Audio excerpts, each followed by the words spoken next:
Ain't go playing ball, but I'll show you how the fuck you gotta do it. If you really wanna ball till you fall when you're back against the wall. And a bunch of niggas need you to go away. Still going bad on them anyway. Saw you last night, but did it all day.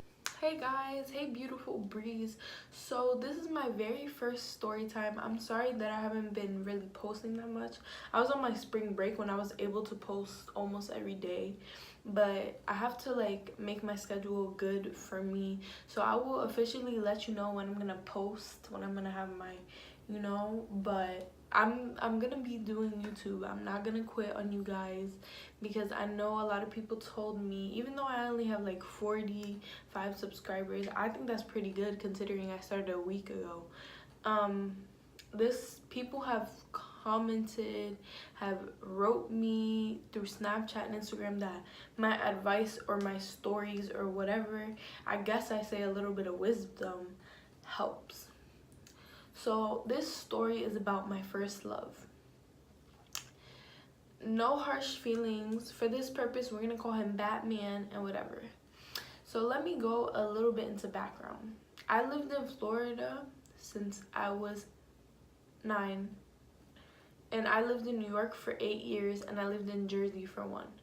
My father and my mom separated when I was 8. And we had a big house in Jersey, and we didn't necessarily have to give it up. My mom just wanted to move away from everyone, and all her family lives up north. So she had a friend and she lived in Florida, so eventually we lived in Florida. But let me tell you why I moved to Jersey for my 8th grade year. So when I was 14, 13, when I was 13, 14.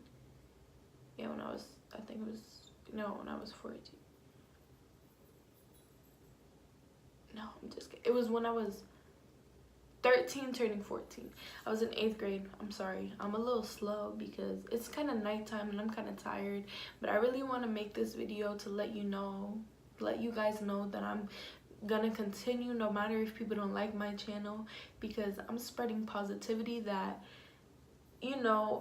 people might benefit from me, and I would appreciate that. And just remember this: God does everything for a reason.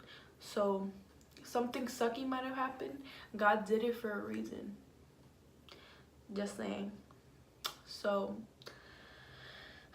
okay, so when I was a daddy's girl, my dad used to dress me, my dad used to wake me up, my dad used to take me to school, pick me up from school. He did everything with me because I was so attached to him, because I was a little girl, right?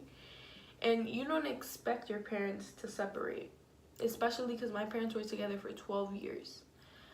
2, and then they had me. 2, and then they had me. Yeah, whatever, complicated.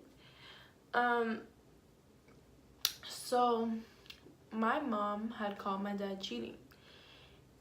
And basically, if you guys want to know, I'm sorry, I'm gonna keep itching my nose because it's pollen season and my nose is burning. If you guys want to know more about my parents' story, I'm not gonna get into detail in this video because I want to ask my mom's permission if it's okay. I don't really care about my dad's permission, even though it's his story. Like, he doesn't try to text me, he doesn't try to contact me, and that's okay because that motivates me to be better than what he is. Not saying that he's not a good person, but that just motivates me, And I used to be really angry about it, and I got therapy when I was 8 for like 6 months, a year maybe, I forget because I'm older now, and I still struggle with it, so I get therapy. Sorry y'all, but anyways, so basically my parents separated, but when my parents separated, my dad did not make an effort to try to call me. He had my number, and my mom's number's been the same for like 20 something years. It's been the same number. It has always been. It will never change. So that wasn't an excuse that he didn't have my number that my mom is not the type of parent, she's not spiteful. My mom would let him talk to me. He had my Instagram, or her Instagram, because I don't know if I had an Instagram. I don't think I had Instagram at that time. I think I got it like in 5th grade, right?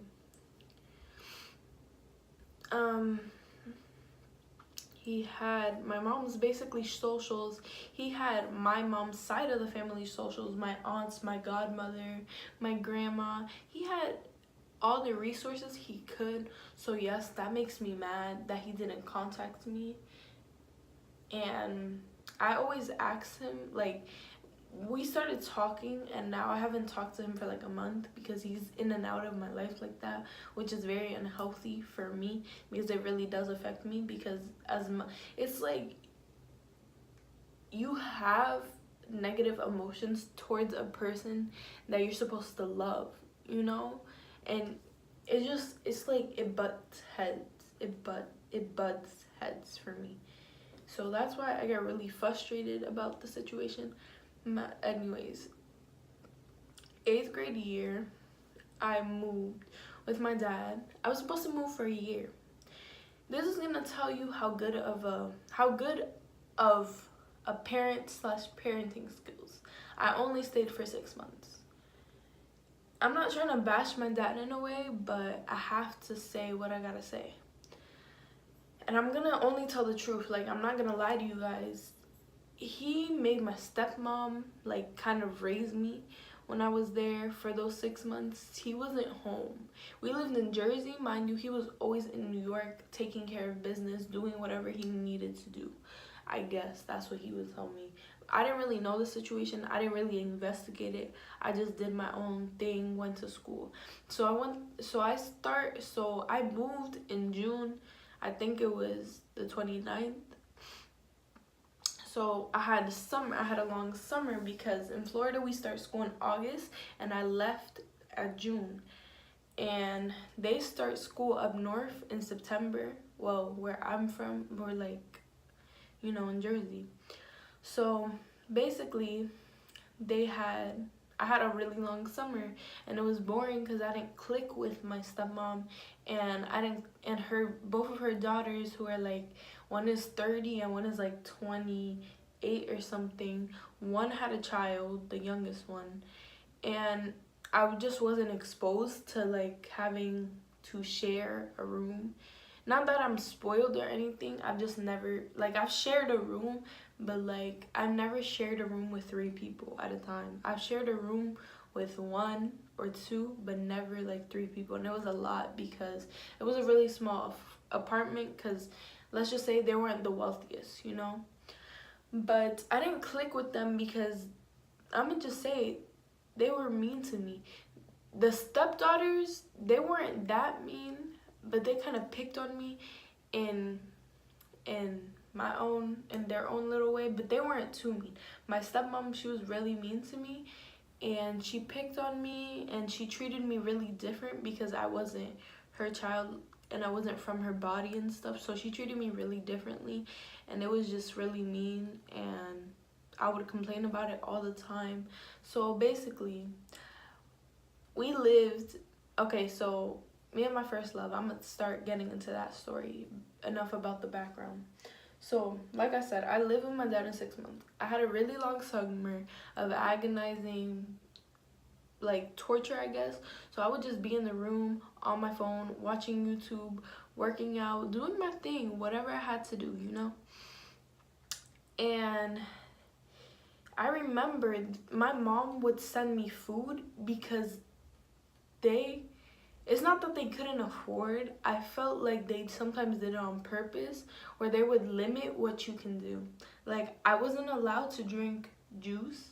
Like, I can only drink like a half a cup of juice and stuff like that. So I told my mom about it, and she ended up starting to send me food.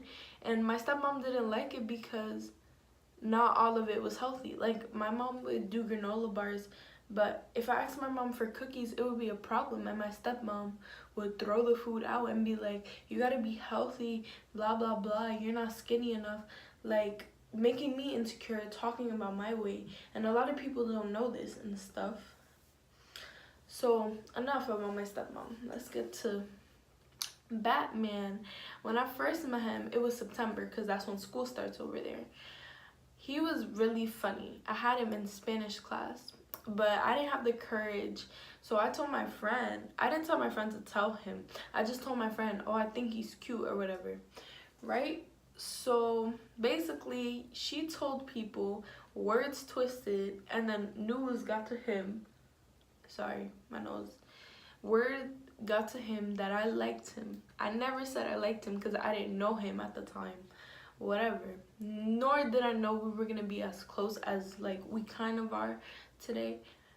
But yeah, but like I was saying, it was a really good experience.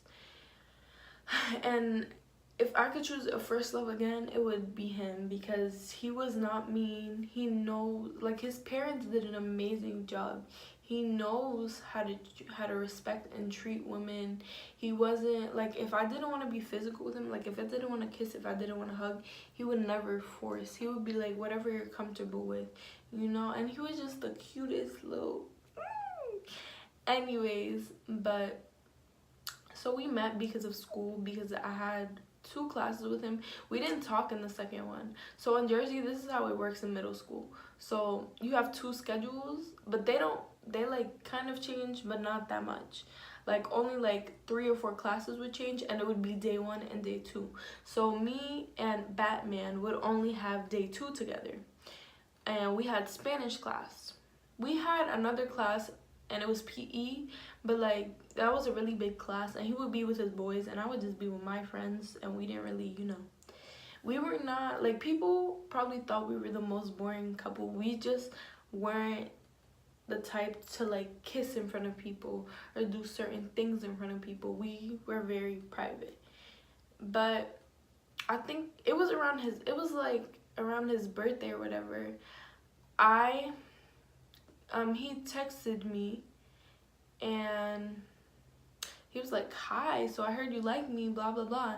And basically we got each other's Snapchat and we started texting. We started really vibing and everything, and it was just so amazing because I had a connection with someone who genuinely cared about me, because you can tell when someone cares about you and someone's just doing, like, you know how I'm not saying this is how guys are, but usually guys that lived around that neighborhood would just talk to you to try to get in your pants. So he was a really good, down-to-earth person, and I liked him like a lot. When it was his birthday, I expressed my feelings. But then someone had told me that he was talking to another girl. So what I do is I confront him about it. No, I start talking to someone else. Mind you, I'm the new girl. I didn't know they were friends. So we'll call the other guy, we'll call him Green Lantern. I didn't know Green Lantern and him were friends, and they were pretty close. Like, they would go to each other's house from time to time, play basketball, video games, be on online chats. I didn't know. So I felt really bad when I found out, because I was like, so Batman, and then I finally built up the courage, because me and Batman lived in the same building, so sometimes we would walk, and I would be like, Batman, I like you, and I feel like you're playing because people were telling me that you're talking to this one girl. We'll call this one girl Diana. And he was like, no, me and Diana were like a last year thing. She moved to North Carolina. Mind you, we're in Jersey. So we faded, we talk sometimes, blah, blah, blah. And I was like, so basically I gave him the whole breakdown. I was like, if you're talking to me, you cannot be talking to someone else. And I let him know that I'm talking to Green Lantern. He was like, this always happens between me and Green Lantern. There's always one girl, and we both end up talking to her. And I was like, I was shook because I didn't know that that was the case. But anyways, so eventually me and Green Lantern, well, me, Batman, and Green Lantern, it was kind of like a love triangle, but I wasn't a player. Like, as soon as Batman, I was always down for Batman. Green Lantern was fun, but I would be down for him too, if that makes sense. I wasn't playing them. I really didn't know what to believe because I felt like Batman was lying at the time just to like get in my pants, because I didn't know his intentions, because mind you, we've only known each other at this point for a month, you know. That's not enough time to really know. So then eventually I cut off Green Lantern because Batman decides to be smart and express his feelings for me, and tells me that he's not talking to Diana, and basically he's like, oh, I need a little time, like I don't want to rush things, blah blah blah. Okay, so I ended up cutting off Green Lantern, but me and Green Lantern are amazing friends. Don't get it twisted. Green Lantern is my friend, and I would always FaceTime. I would always be in between. Like when I was talking to both of them, I would always be in between who I'd pick up to, because they would both call me. Like as soon as I got home, there would be FaceTime from both of them, like missed calls and stuff, because I wasn't into like talking in the car and whatever, because parents and kind of invasion of privacy. But okay, so I'm gonna stop here, guys, because this video is getting a little long, and part 2 is gonna come out soon.